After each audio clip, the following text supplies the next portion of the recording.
प्रादेशिक भूगोल है।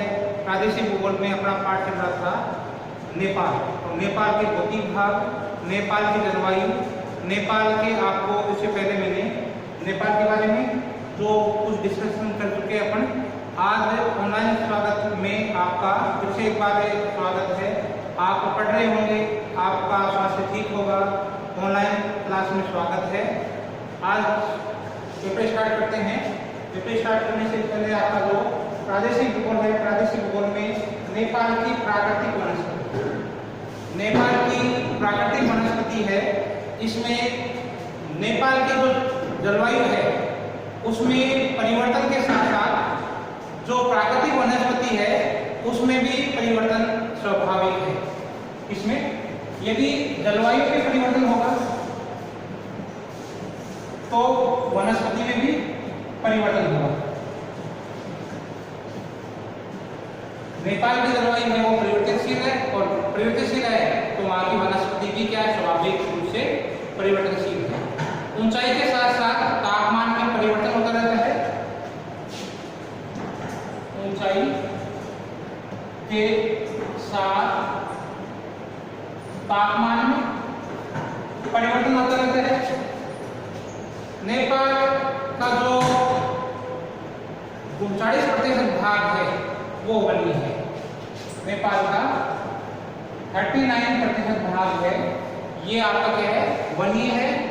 पर्वतीय ढालों पर लगभग 1500 मीटर की ऊंचाई पर चौड़ी पत्ती वाले सदाबहार वन पाए जाते हैं।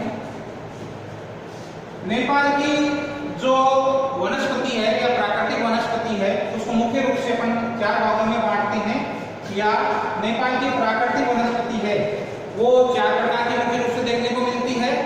पहले आपकी वनस्पति है उष्णकटिबंधीय सदाबहार वन, दूसरी आपकी है पतझड़ मानसूनी वन, तीसरा है सदाबहार कोणधारी वन, और चौथा है अल्पाइन वन। इस प्रकार से जो नेपाल की वनस्पति है उसको मुख्य रूप से 4 भागों में बांट दिया अपन ने। 4 पार्ट कर दिए इसके नेपाल की वनस्पति के, उष्णकटिबंधीय सदाबहार वन, मानसूनी वन पतझड़ वाले, सदाबहार कोणधारी वन और अल्पाइन वन। जो पर्वतीय ढाल है उन पर लगभग 1500 मीटर की ऊंचाई पर चौड़ी पत्ती वाले सदाबहार और पतझड़ वन पाए जाते हैं। 1500 मीटर की ऊंचाई पर जो आपके सदाबहार वन और पतझड़ मानसूनी वन पाए जाते हैं। ऊंचाई क्या है, पर्वतीय ढाल है, पर्वतीय ढालों पर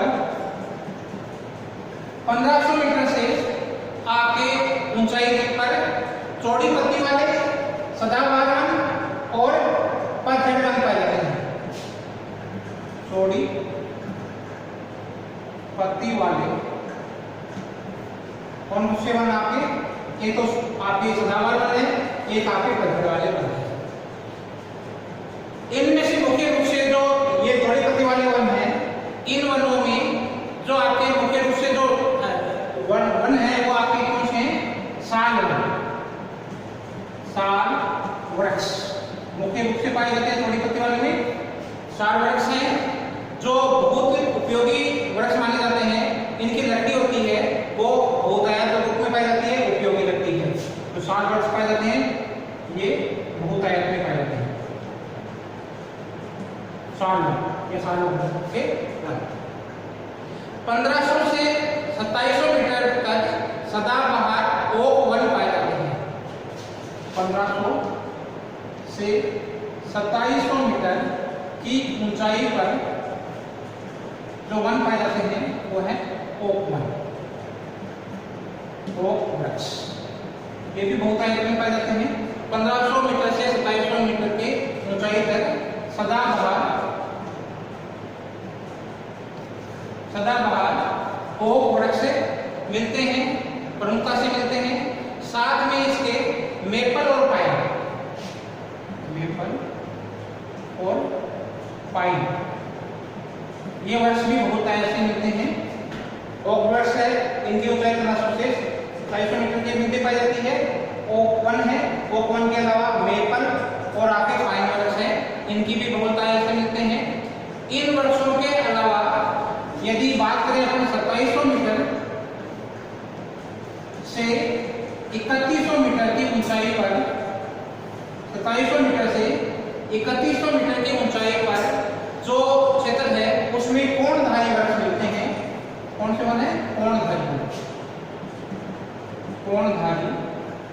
वृक्ष मिलते हैं। ऊंचाई आपके 2700 मीटर से लेकर 3100 मीटर के मध्य। इससे अधिक ऊंचाई पर जाएंगे, इससे अधिक और ऊंचाई जाएंगे तो इन्हीं वर्षों में आपके जो कोणधारी वृक्ष हैं इनकी बात कर लेते हैं हम। कोणधारी वृक्ष है, इनमें फर, लार्च, साइप्रस, स्प्रूस, इन वनों की बहुलता मिलती है। ये कोणधारी वन है। इनमें से मुख्य रूप से आपके कोणधारी वनों में लार्च है, फर है, साइप्रस है, स्प्रूस, ये वृक्ष मिलते हैं। इससे अधिक ऊंचाई पर जाने पर आपके वृक्ष आएंगे अल्पाइन तुल्य वन, आल्पस तुल्य वन या अल्पाइन तुल्य वन। आल्पस तुल्य वृक्ष। इससे अधिक और ऊंचाई पर जाएंगे, 3100 मीटर से अधिक ऊंचाई पर जाएंगे तो आपके आल्पस तुल्य वन है या अल्पाइन तुल्य वन है। और अधिक ऊंचाई पर जाएंगे तो पूरा भाग है वो हिमाच्छादित है, पूरा बर्फ से ढका हुआ भाग है। काठमांडू की घाटी है, काठमांडू की घाटी में घास मिलती है, घास की बहुलता है। काठमांडू की पूरी घाटी है वो प्लेन क्षेत्र है, उसमें आपके घास मिलते हैं। 2500 मीटर की ऊंचाई पर आपके छोटी वनस्पति मिलती है और फूलदार वन मिलते हैं। 2500 मीटर की ऊंचाई पर छोटी वनस्पति और फूलदार वृक्ष बहुलता से मिलते हैं। इससे अधिक ऊंचाई पर जाने पर वनस्पति का अभाव पाया जाता है क्योंकि ये बात है वर्णनाच्छादित है और अधिक ऊंचाई पर जाने पर वृक्षों की कमी मिलती है।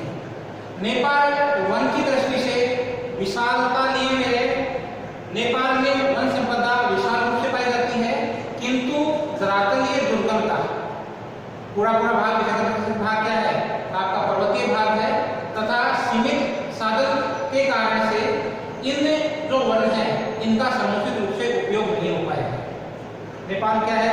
वन क्षेत्र है, पर्वतीय क्षेत्र है, लेकिन क्या है कि दुर्गम पहाड़ियां हैं और सीमित साधन होने के कारण से इनमें जो जितना उपयोग होना चाहिए इन वनों का उतना समुचित रूप से इनका उपयोग नहीं हो पाया है। इसके बाद में बात करते हैं अपन नेपाल में मिट्टी या सोइल।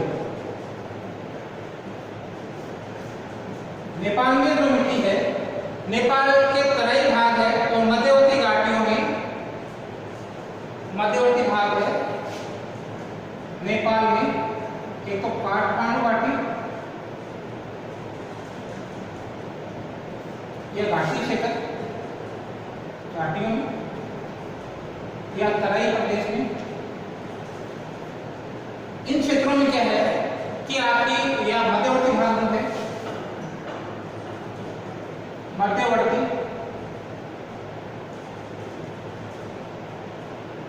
मध्यवर्ती भाग में आपके जो मुख्य रूप से जो उपजाऊ मिट्टी पाई जाती है, पूरा परिसर क्या है? उपजाऊ मिट्टी है। और यहाँ पर मुख्य रूप से आपकी मिट्टी पाई जाएगी, दोमट मिट्टी है, चिका मिट्टी है, जलोढ़ मिट्टी मुख्य रूप से पाई जाती है।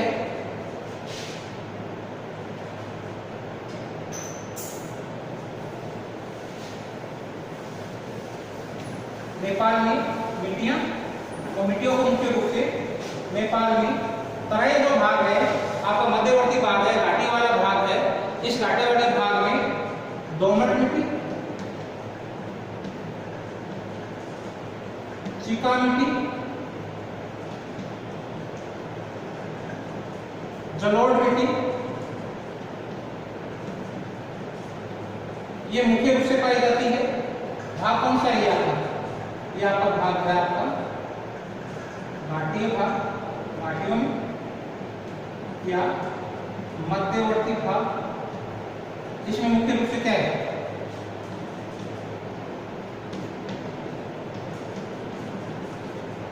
दोमट मिट्टी है, चिकन मिट्टी है, जलोढ़ मिट्टी है, मुख्य रूप से पाई जाती है।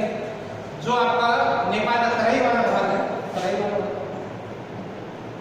इसमें दोमट मिट्टी है, चिकन मिट्टी है, जलोढ़ मिट्टी मुख्य रूप से पाई जाती है। काठमांडू घाटी पे भी काठमांडू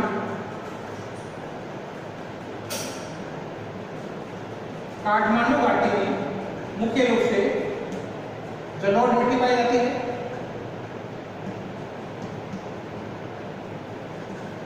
ये काठमांडू घाटी आपकी है, ये उपजाऊ मिट्टी वाला है और उपजाऊ जलोढ़ मिट्टी पाई जाती है इस क्षेत्र में।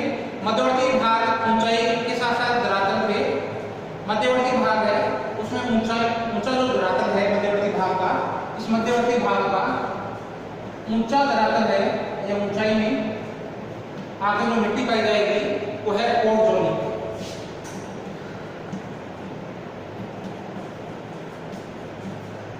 मध्यवर्ती भाग की ऊंचाई में ओरजोनिक मिट्टी पाई जाती है, जिसमें ढलानों के द्वारा जो नीचे वाला भाग है उनमें ये मिट्टी मुख्य रूप से पाई जाती है। इस मिट्टी का बाहुल्य है, जो मिट्टी है आपकी पर्वतीय सतह है उसके ढालों पर, पर्वतीय ढालों पर इसकी बहुलता है ओरजोनिक मिट्टी का। इस मिट्टी के अलावा जैसे जैसे ढलाना पर जाएंगे ढालू भाग पर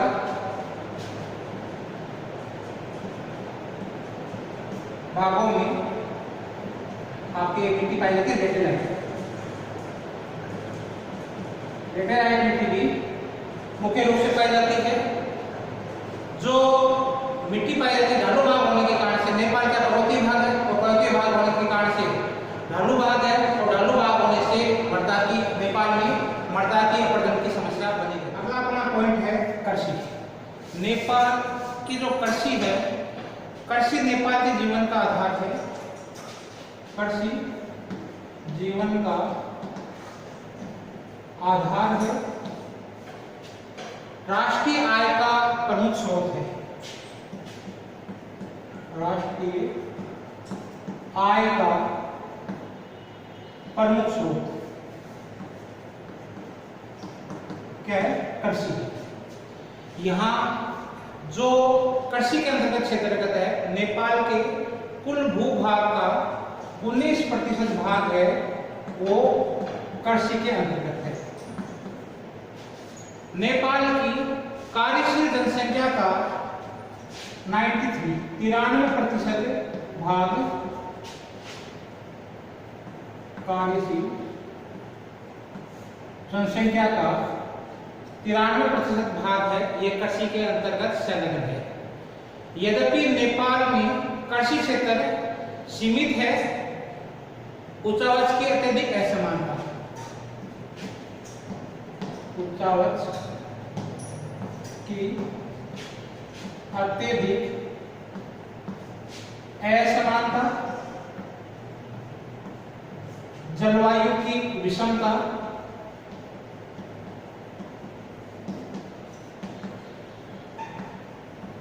पर्वतीय भाग है, तापमान कम बेशी रहता है, तापमान में गिरावट आती रहती है। जो भाग है तीव्र ढाल है,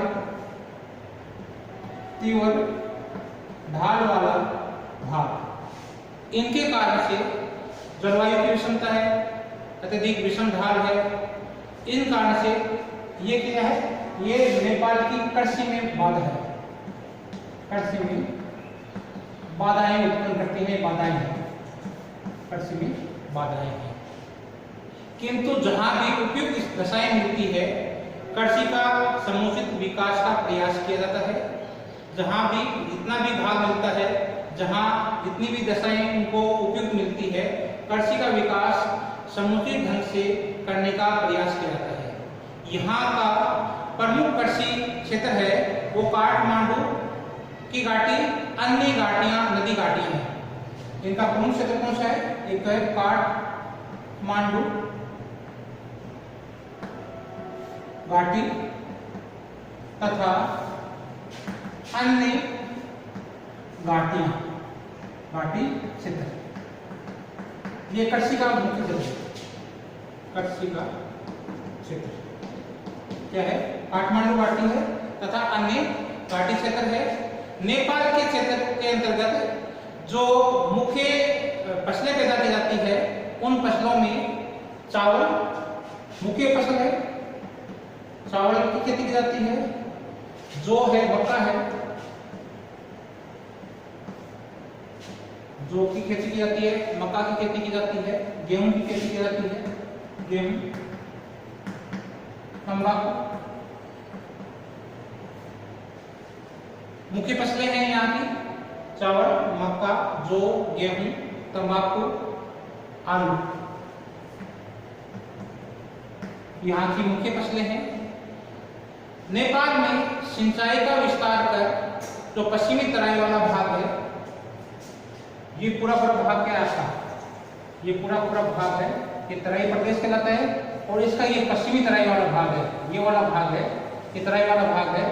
इसमें मुख्य रूप से आपकी फसलें पैदा की जाती है और कपास की पैदा की जाती है। इस पश्चिमी भाग है, ये पश्चिमी तराई वाला क्षेत्र है, यहाँ पश्चिमी तराई वाले भाग में कपास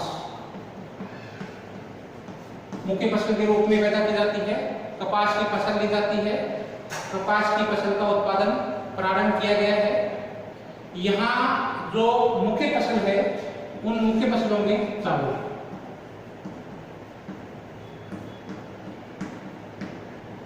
चावल नेपाल की प्रमुख फसल है।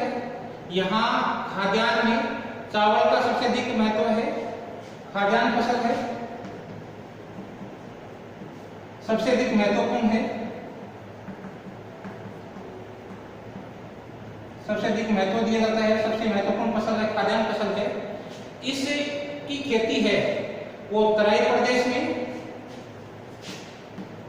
तराई प्रदेश, नदी घाटियों में मुख्य रूप से जो पैदा की जाती है फसल चावल है।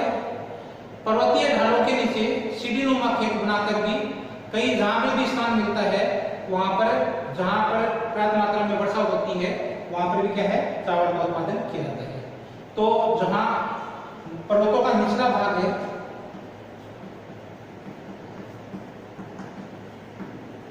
पर्वतों का निचला भाग जहां सीढ़ीनुमा खेती की जाती है, सीढ़ीदार खेत बनाकर और वहां पर चावल की पैदा की जाती है।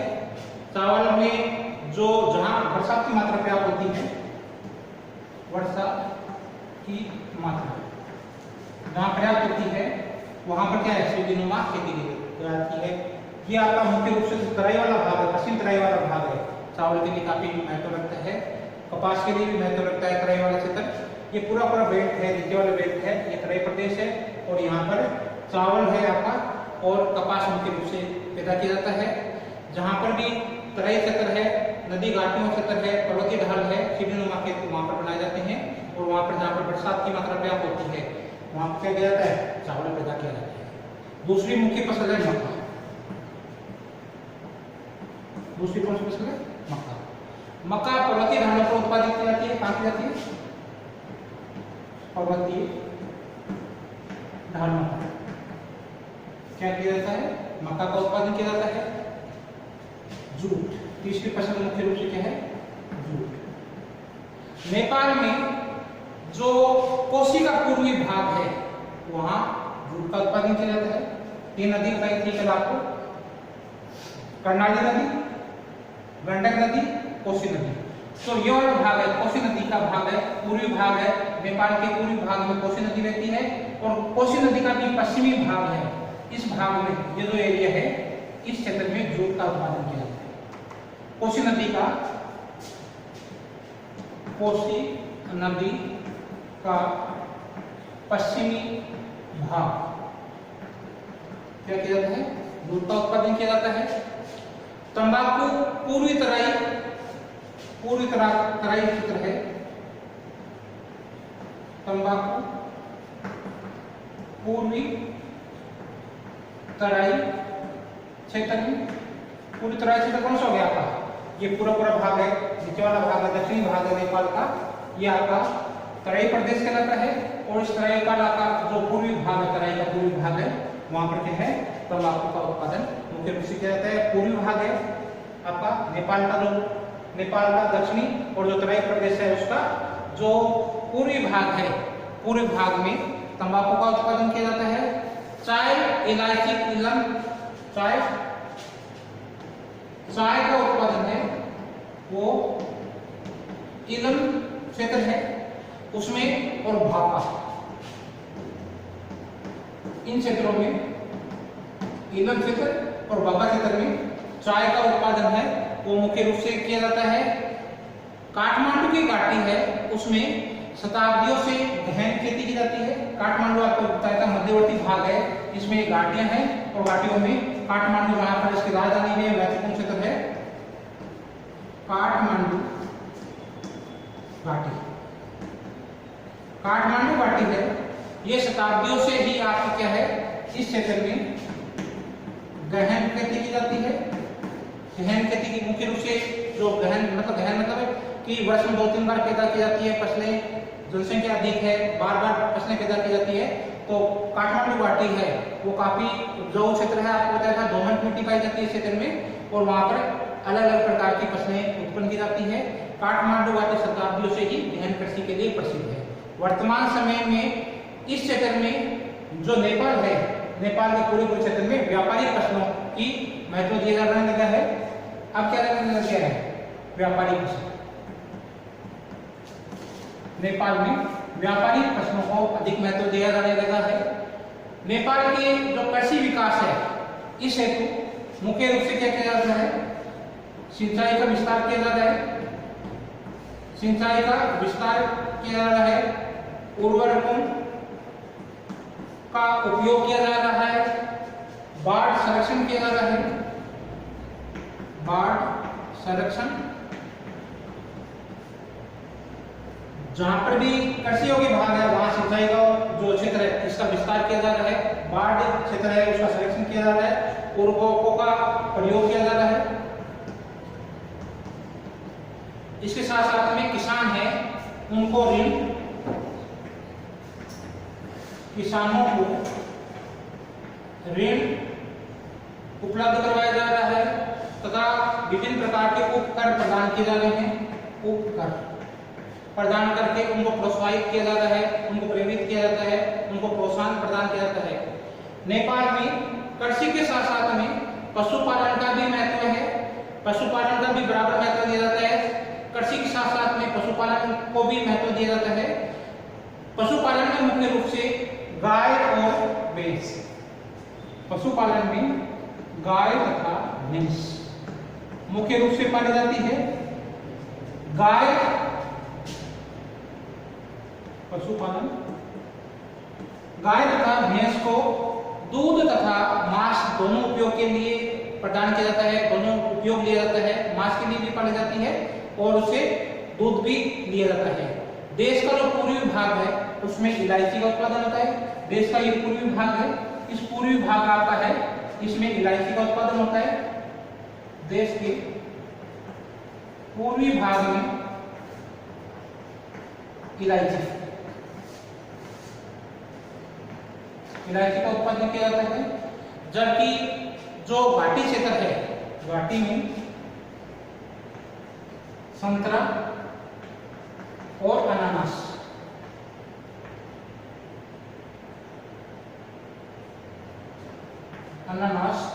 इसका मुख्य रूप से उत्पादन किया जाता है। तो जो नेपाल है, नेपाल का जो जीवन है या नेपाल का जो आधार, जीवन का आधार है वो कृषि, खनिज। नेपाल में खनिजों का लगभग अभाव पाया जाता है। वर्तमान समय में भूगर्भिक सर्वेक्षण किए गए तथा कुछ स्थानों पर खनिज उपलब्ध हुए हैं। नेपाल में खनिजों का अभाव पाया जाता है। वर्तमान समय में भूगर्भिक सर्वेक्षण किए गए तथा भूगर्भिक सर्वेक्षण करने से कुछ खनिजों का प्राप्त हुआ है देश में। वर्तमान समय में अभ्रक, नेपाल में अभ्रक का उत्पादन काठमांडू की जो पूर्वी घाटी है, काठमांडू जो मध्यवर्ती क्षेत्र है, इस काठमांडू घाटी के काठमांडू घाटी के पूर्वी भाग में, काठमांडू घाटी के पूर्वी भाग में अभ्रक का उत्पादन है, ये मिला है, काफी भंडार मिले हैं और वहां पर उत्पादन कार्य है ये प्रारंभ कर दिया गया है। मुख्य रूप से आपका क्या है, अभ्रक। इसके अलावा जो नेपाल है उसमें सीमित मात्रा में आपका लिग्नाइट का है, तांबा है, कोबाल्ट है, लोहा है, इसका उत्पादन भी किया जाता है।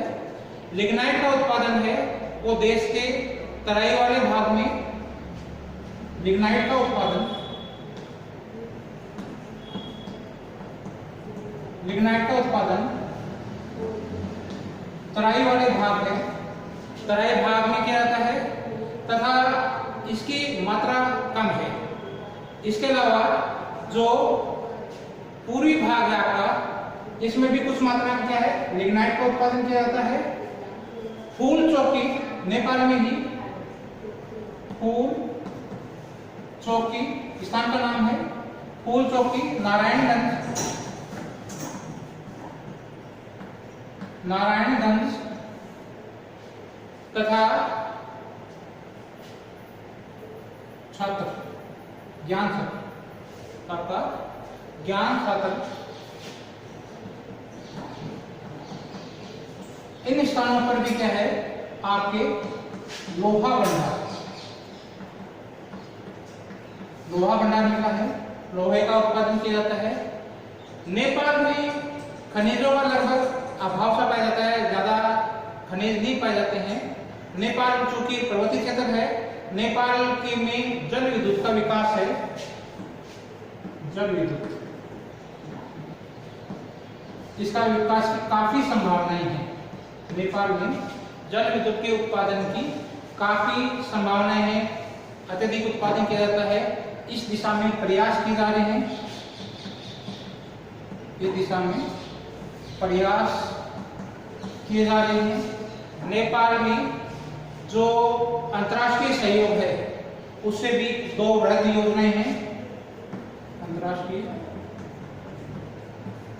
सहयोग से दो वृहद परियोजनाएं कार्यरत हैं। भारत भी नेपाल को जल विद्युत के उत्पादन में प्रोत्साहित कर रहा है, उनको सहयोग प्रदान कर रहा है। जल विद्युत की काफी संभावना है और भारत भी इसमें जल विद्युत को उत्पादन में नेपाल की खूब सहायता कर रहे हैं।